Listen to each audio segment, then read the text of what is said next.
नमस्ते दर्शक मित्रों, मैं डॉक्टर सुधीर शाह एडवोकेट आज आपका visa window Hindi series part 19 में स्वागत करता हूँ।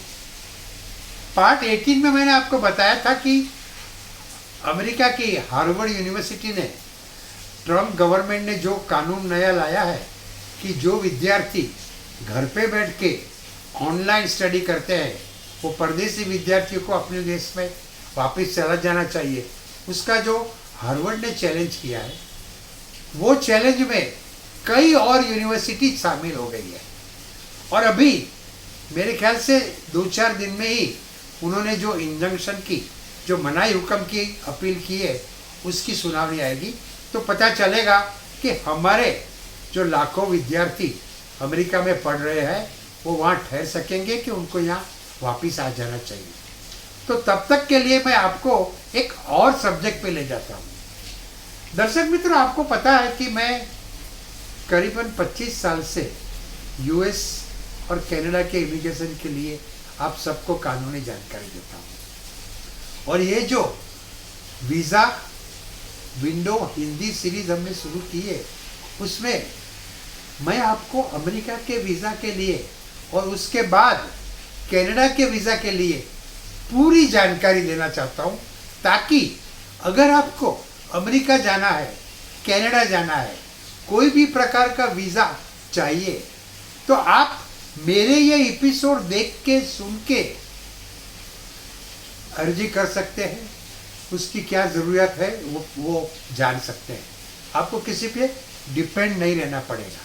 तो आज मैं, जब हम लोग ये इंतज़ार कर रहे हैं कि हार्वर्ड ने जो केस किया है उसका क्या नतीजा आता है, वो 2-4 दिन में आएगा, तब तक मैं आपको अमेरिका के जो अलग अलग प्रकार के नॉन इमिग्रेंट वीज़ा है उसके बारे में जानकारी देना चाहता हूँ। नॉन इमिग्रेंट वीज़ा यानी वो वीज़ा जिसके ऊपर आप अमेरिका में परमानेंट रहना नहीं चाहते हैं।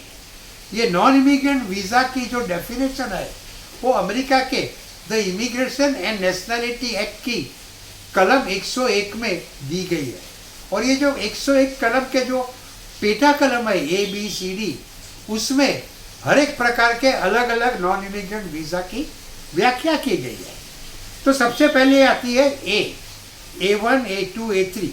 यह नॉन इमिग्रेंट प्रकार के वीज़ा परदेसी देशों के एम्बेसडर्स, पब्लिक मिनिस्टर्स और कैरियर डिप्लोमेट्स के लिए है, उनके फैमिली के लिए है, उनके अटेंडेंट्स के लिए है।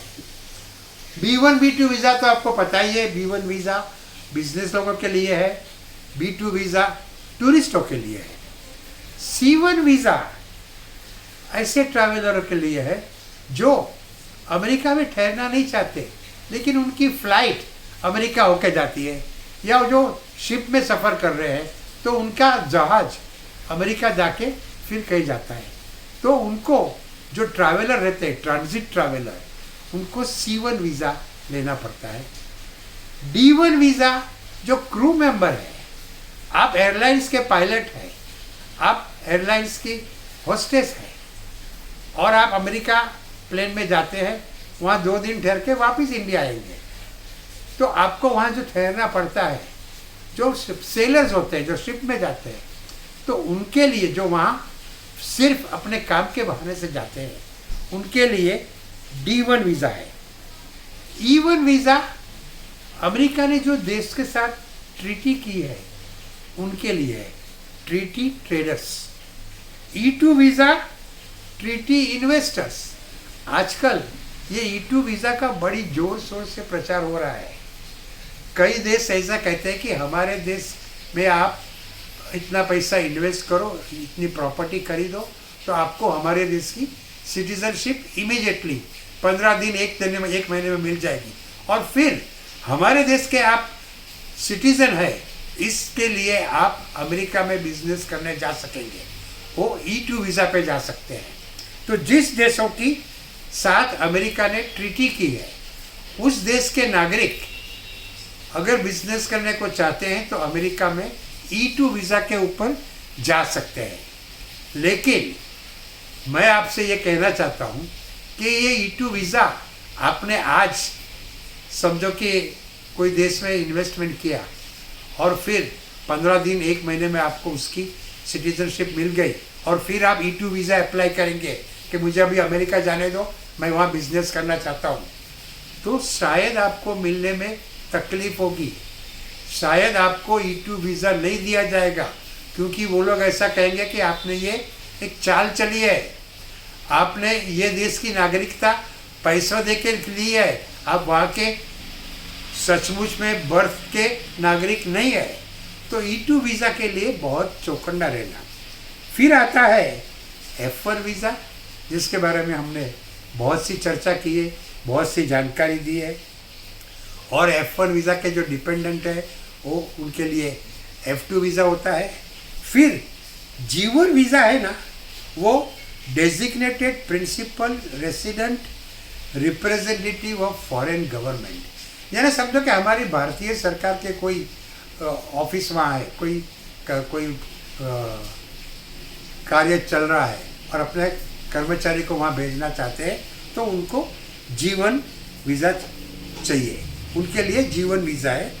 और G2 वीज़ा है उनके फैमिली मेम्बर के लिए। G3 वीज़ा है वो लोगों के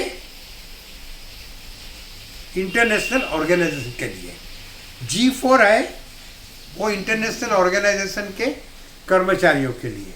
G5 है उनके सर्वेंट्स, अटेंडेंट्स या पर्सनल सेक्रेटरी के लिए।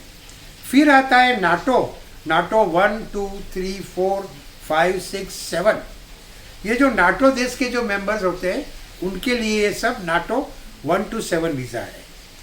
H1A रजिस्टर्ड नर्सिस के लिए है।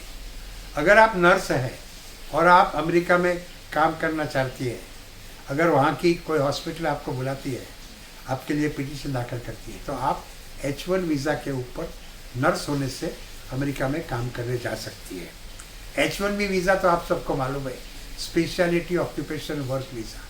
हर साल 85,000 का कोटा रहता है और ज़्यादातर भारतीय कंप्यूटर प्रोफेशनल्स H1B वीज़ा पे जाते हैं। अभी ट्रम्प सरकार ने उसके ऊपर 31 दिसंबर 2020 तक पाबंदी लगा दी है। H1B visa. और फिर आता है H2A वीज़ा।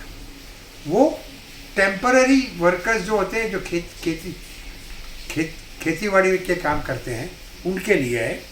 H2B है temporary other type of workers, bus driver, lorry driver, truck driver, उनके लिए है। H3 है ट्रेनिंग के लिए, जो लोग टेम्पररी ट्रेनिंग लेने वहाँ जाते हैं, ज़्यादातर हॉस्पिटैलिटी इंडस्ट्री में, रिसोर्ट्स में वहाँ जाके काम करते हैं और ट्रेनिंग लेते हैं, उसको H3 वीज़ा चाहिए। I is bonafide representative of foreign press. आप कुछ अखबार में काम करते हैं, फ्रीलांस रिपोर्टर है, जर्नलिस्ट है, तो आप I वीज़ा लेके अमेरिका जा सकते हैं। J1 वीज़ा है एक्सचेंज विजिटर्स वीज़ा। ज़्यादातर डॉक्टर्स J1 वीज़ा पे जाते हैं। और J2 वीज़ा उनके इमीडिएट फैमिली के लिए है। K1 वीज़ा है फियांसे। अगर आपने अमेरिकन सिटीजन से शादी करनी है और एंगेजमेंट किया है तो आपको K1 वीज़ा मिलेगा।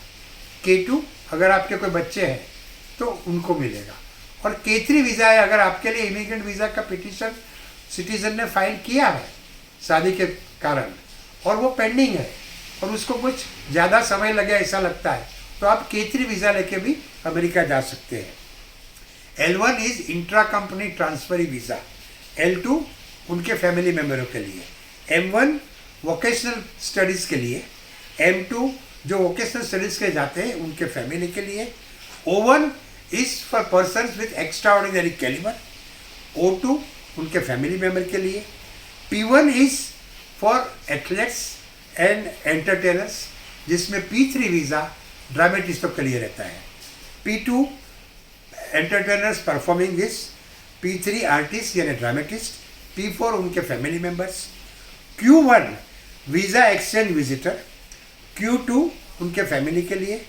R1 रिलीजियस प्रीस्ट के लिए या रिलीजियस इंस्टीट्यूशन में, टेम्पल, चर्च, मॉस्क में काम करने जाना है तो उनके लिए R1 है।